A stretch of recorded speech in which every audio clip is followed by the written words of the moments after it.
Alright, welcome back everyone. Yesterday we took the turbine down. About the time I got it tipped down, the battery was going dead on my phone, so I had to stop for the day. But in the meantime, I wanted to get the oil. I wanted to get the oil drained out of this turbine gearhead yesterday, and I drained that out yesterday. As you can see, this is the gearbox. I think I mentioned yesterday this was a drain plug for when it is in the vertical position. This is an oil fill plug.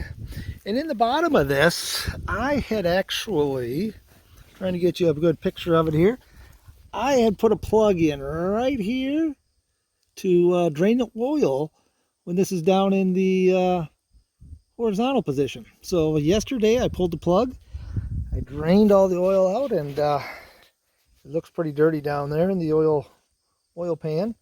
And so I let it sit overnight and drain all day so we get all of that old oil out of there.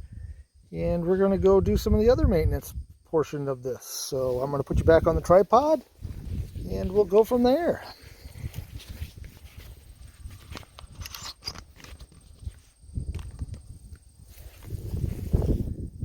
So there is all that. I'm going to leave the oil plug out and let it drain until I get ready to put the new oil in. But in the meantime, what we're going to do is kind of go over some of the rest of this. And I'm going to try and move you guys closer and crank you up in the world if I can. There. And we'll kind of try and get some footage here of me taking the cover and stuff off. I think you guys can see, but I'll give you some close-ups as we go get things going here.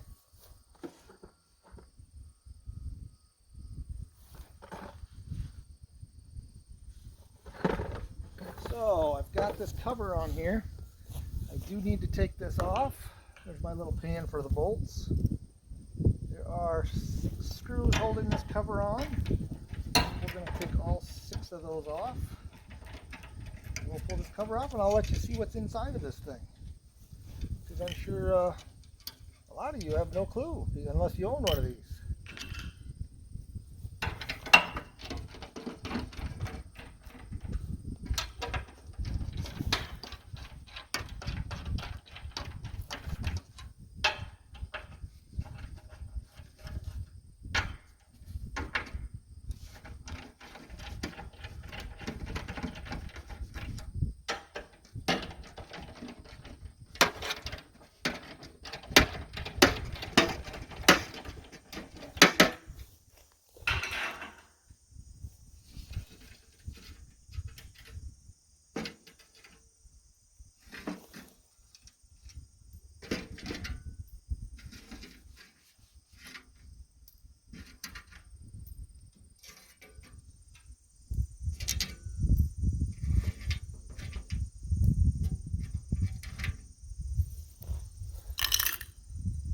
This is all stainless steel hardware, so that way it doesn't rust. This cover here is aluminum, so it does not rust.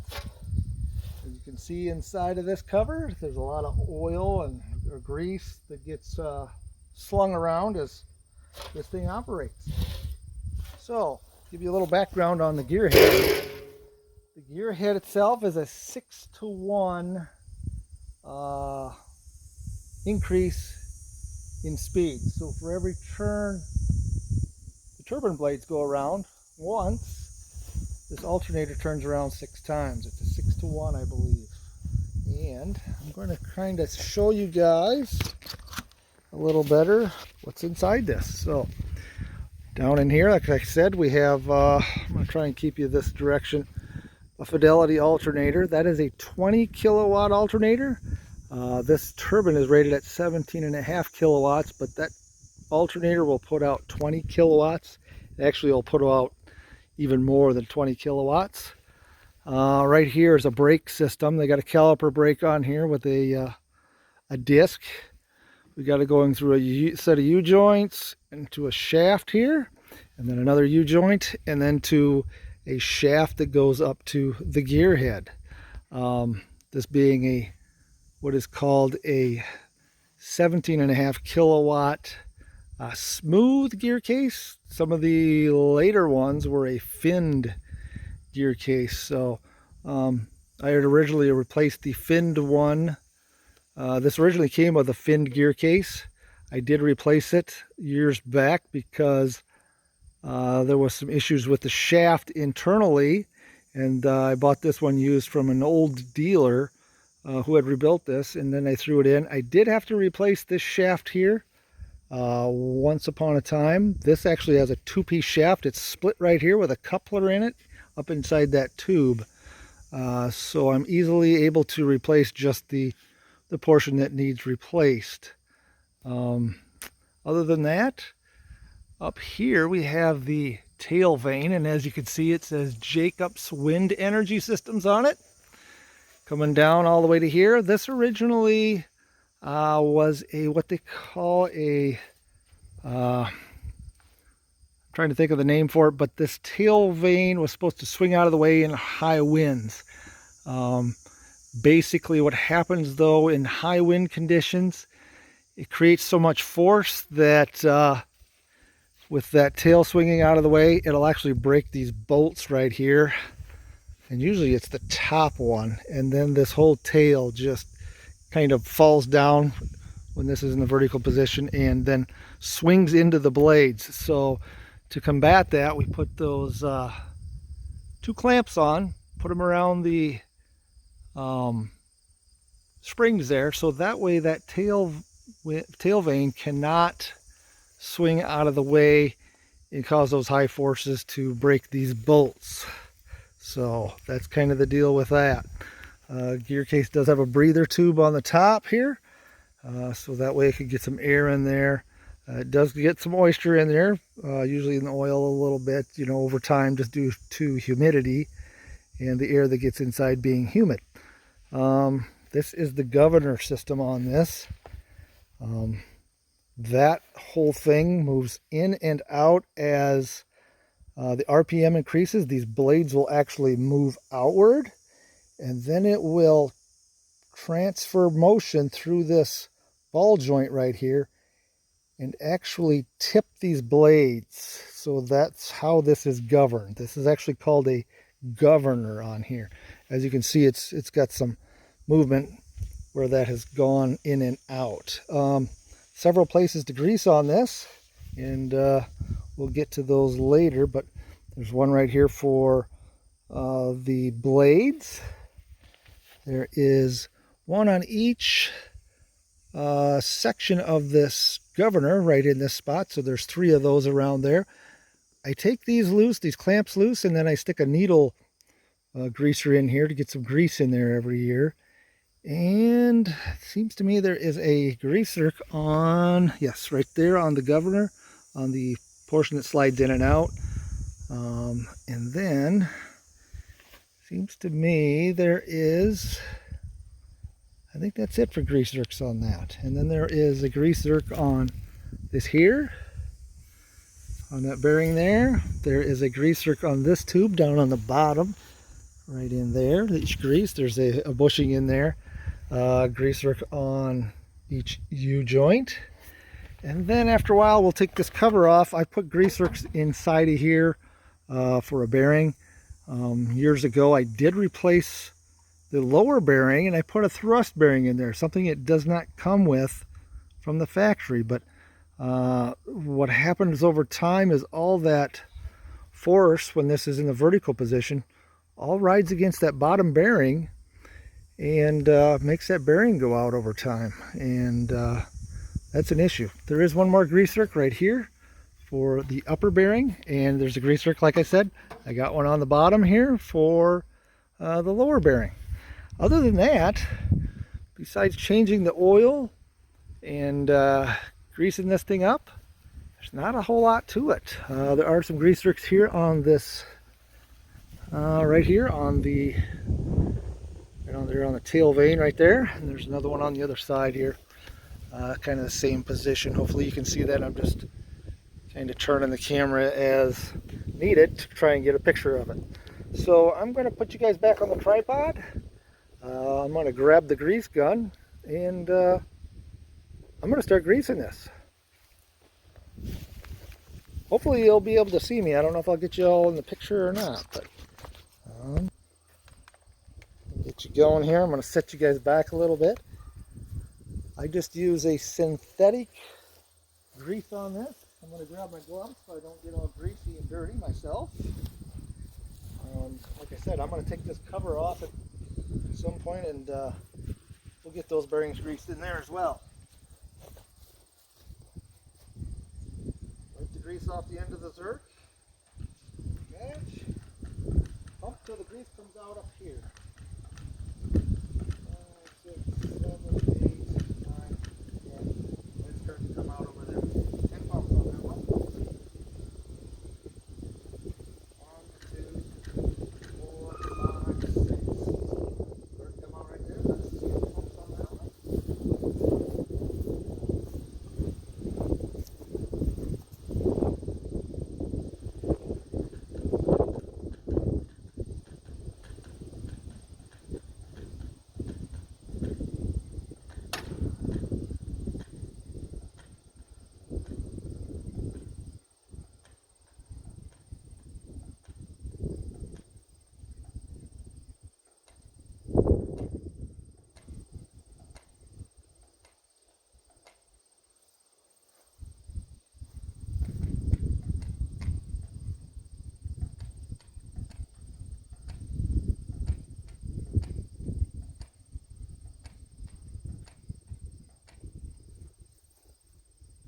Taking a lot more grease.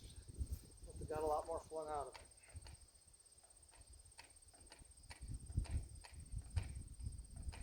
There it comes. Now I'm going to do the ones on the governor. Coming out there. Get the other side.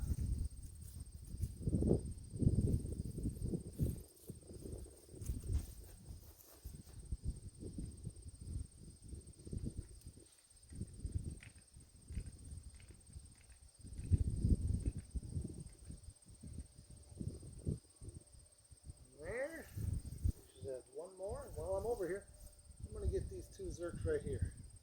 Get them off a little bit.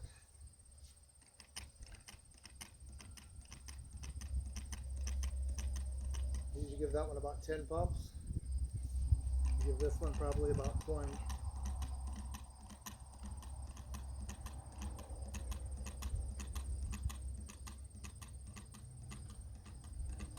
That's basically the one that turns on everything on that one. So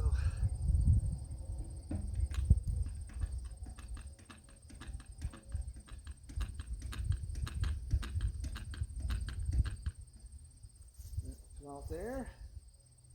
I'm going to get these two on the there. That one's coming out. Even though it doesn't turn, I'm still going to grease it. So I need to take the bolts out.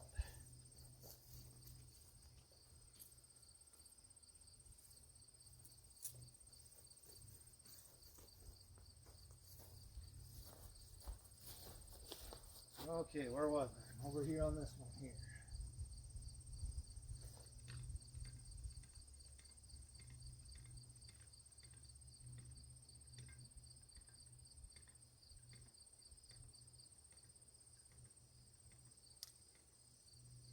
There we go. Wipe the grease off on the ground a little bit. Get the dirt off the end. These are positioned in the right spot so I can get on here and give it a couple pumps till the grease comes out. Same with this one. 1, 2, 3. Same here on this one. 1. Give that one shot usually. And so now I'm getting ready to probably take that off, and then I'm going to loosen up the rubber boots and get the needle greaser out, and I'll give you a close-up of greasing those ball joints in a minute. But right now I'm going to put you guys on pause while I try and find the wrenches to get this off. Alright, so I moved you guys up a little bit so you can kind of see what's going on, but there's 3 bolts. I think there's 3, maybe 4. hold this cover on. So I'm just going to take a ratchet, take them out, and we'll get that cover off. Seems I might have to take this bar off. I don't remember anymore. Even though I take this down every year, some things you just don't remember. But I think that is one of the deals. I got to take that off. So I might have to go pause and get some more wrenches in a little bit. But we are going to double check to make sure we have to take that off.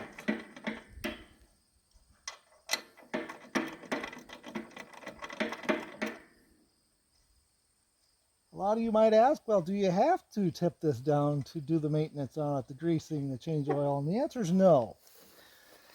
It's just easier for me. I'll tell you why in just a little bit. But yeah, there's 3 bolts that hold this on. I'm pretty sure I have to take that other bar off. So we'll get this one loose and then we'll double check here.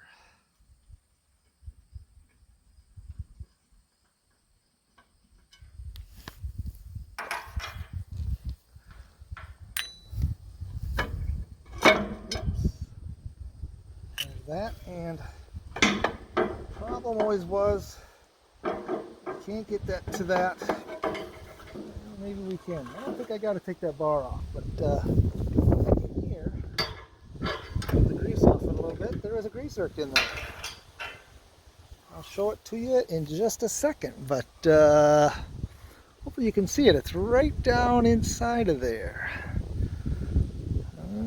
Hopefully you can see it, but it's, whoops, it's right there. That's the one down grease. It's getting a little windy out here. You might have a little trouble hearing me, but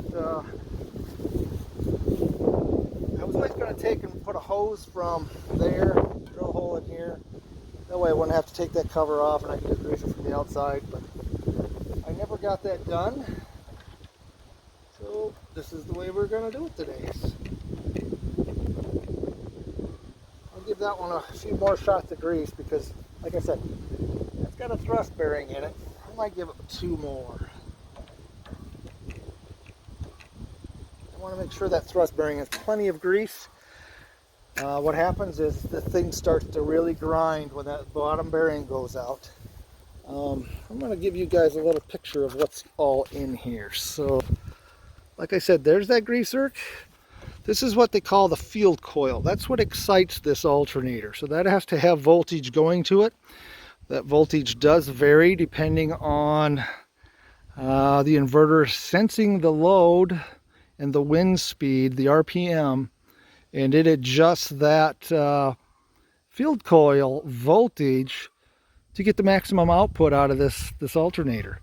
And so there's also what's called a diode pack, and I don't know if you can see it back in there or not, but there's a diode pack right there on the end of that alternator. Hopefully you can see most of it there, but that's kind of the scenario with that. Inside, there's just the windings of this alternator. I did rework this bearing in here to, like I say, take grease. It's kind of a funky way they had it originally. This alternator never had a grease zerk there. I put that in there. It used to have a plug in that spot. I took that out, put a grease zerk in there, and then I had to make a felt seal on the other side. There's wires that actually follow that shaft up through to the coils in there, so I couldn't really put a rubber seal on it. I had to improvise and put a felt seal on there. And if anybody's interested in any of that stuff that I've done to this, I probably have some other pictures and probably some CAD geometry of that as well. So basically, we have this thing all greased at the moment. This up in here was a little tricky too, because like I said, this shaft is a 2-piece shaft. It splits right up in here. There's a splined collar in there, and so I had to have a way to keep this shaft from putting force downward this direction. So there's a snap ring in there, and I put that snap ring groove in there and this locking collar so that way I could keep that shaft up inside this tube here, and so it wouldn't put any more pressure on these U-joints, because one of the first years I had this going, one of these U-joints broke, and I think it was the lower one, basically just due to the force that was coming against it. Since I've put that snap ring in there and stuff, and the bearing the way I have it, I haven't had any issues. But everything's pretty tight in here. You can see kind of the play that this has. Just moving it a little bit, that's the splines in there, plus any play that's in the gearbox. So that in a nutshell is it. But I do have to oil this connection up here with just an oil can.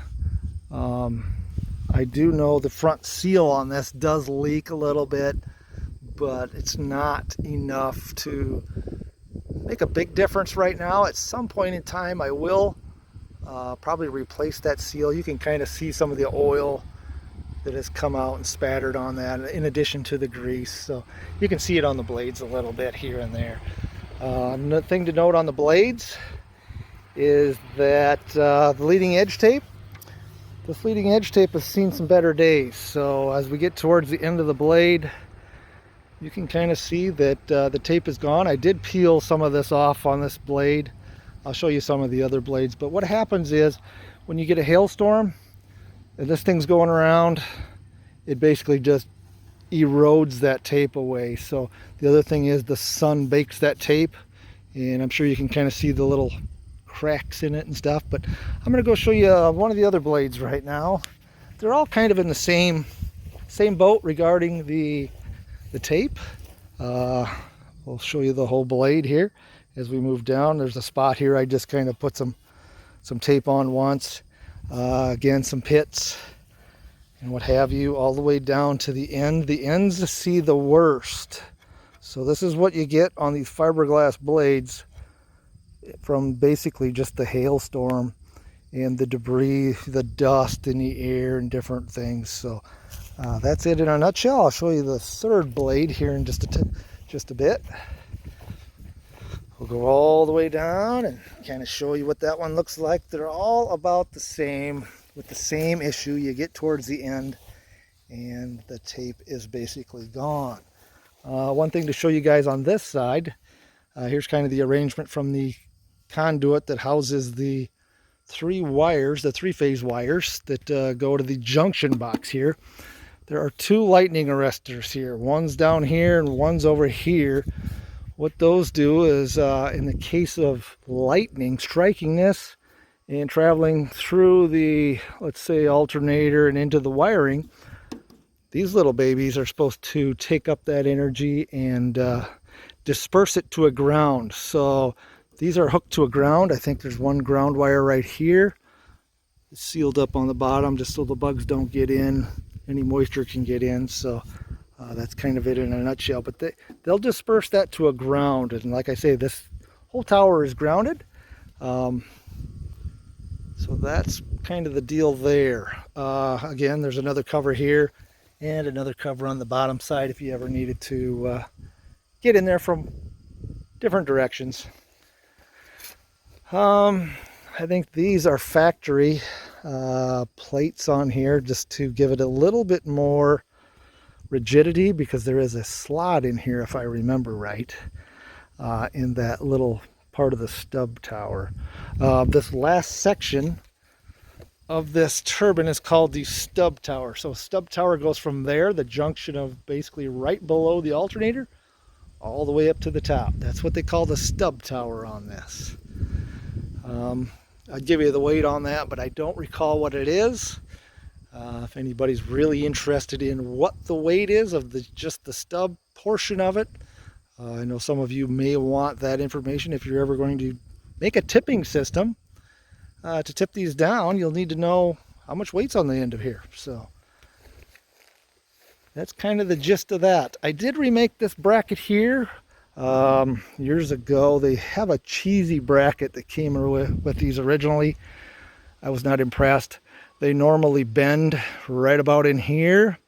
So I made this one and put a bolt in right here. I think I had to drill and tap that hole to get this other bolt in there, so that way this would never tip that way. Again, that's probably partially due to, having a folding tail vane. I believe that's what they called it, the folding tail vane for high wind conditions. So, and I have a video out there somewhere on one of my other YouTube users that show this tail vane folding out of the way. That was before I ever had those two clamps on there. So something to think about. But I'm going to put you guys on pause, and I'm going to run you back over to the tripod, and I'll probably do a few more things on it. I got to get grease into those ball joints, so I'll be back in a little bit. So I'm over here. Hopefully you guys can see where I'm at here, but I'm by these ball joints. What I do is just loosen up that clamp, and I usually try to get a screwdriver. I usually have another screwdriver here. Let me see if I got one. I do. I see one of my extensions is on the ground, so I'm going to pick that up, throw that in the bucket. I take it like this. I put a screwdriver in there to kind of hold it open. On the end of here is my needle greaser. It's just got a grease zerk on the end. You stick it in here, come back around here, slide it right next to that there screwdriver, and I'll pump until that starts to puff up a little bit, that rubber boot. And you'll kind of see it as you do stuff. Try to be careful not to poke any holes in here, because normally I'd stand on the other side and watch this. Whoops, puff up a little bit. Just came out of my grease gun a little bit, but right about there. So what, 4 or 5 pumps, I think, probably. And get that back out. Put it back in the grease gun. Good. For the next one, grab my other screwdriver here. Tighten that clamp back up, and I'll just go around to the next one. So only got to do this 3 times total. Later on, I'll show you guys how I put oil in this through that plug there. I think it takes about 4.5 quarts, but we'll get to that when the time comes.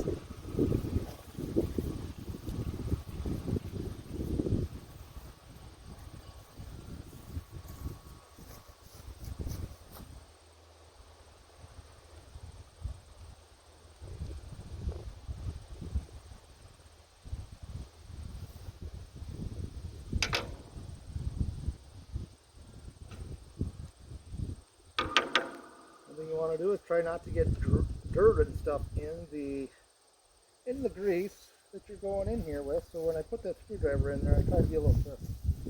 I'll go around the other side, makes it a little bit easier.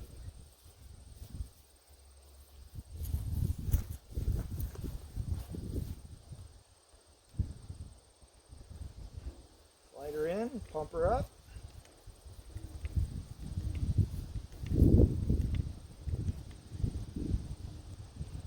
Pretty good. Go back over here to this next one.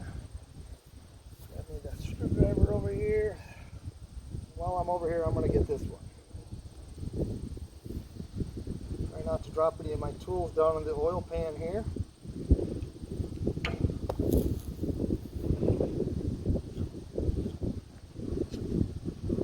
Cleaning some of the old grease and dirt off.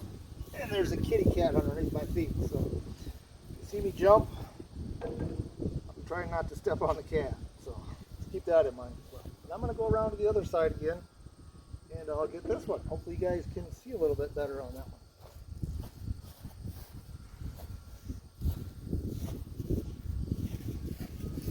Alright, I'm back on this side. Got my needle greaser in there. I'm going to slide it right in there, like so. 2, 3, 4, 5, 6. I'll give her one more, because the last one I put 7 in. I'll give that one 7 as well. Now that that's done, I can take that out. I'll wipe the grease off my tools, of course, because I'm going to throw this one back into the bucket with the other tools. And I'm going to tighten these up. A little more grease off my hands, fingers. Well, that one's already tight, so I got to get to this one. Oops. Let's knock my grease gun off. There we go there.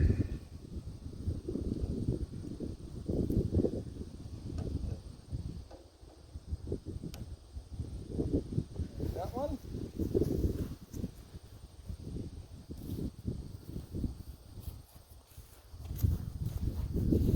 And here's this one. I'm guessing a lot of guys don't grease these ball joints because it's not convenient. There's no grease zerk on it, so it's not easy for them. I, however, grease them, never had any issues with them. So if somebody tells you they got issues with them, you're probably not greasing them. Grease is key maintenance on this type of a wind turbine, so always keep it greased. I do still have another grease zerk over here for this governor shaft, so I'm going to get that one here in just a second.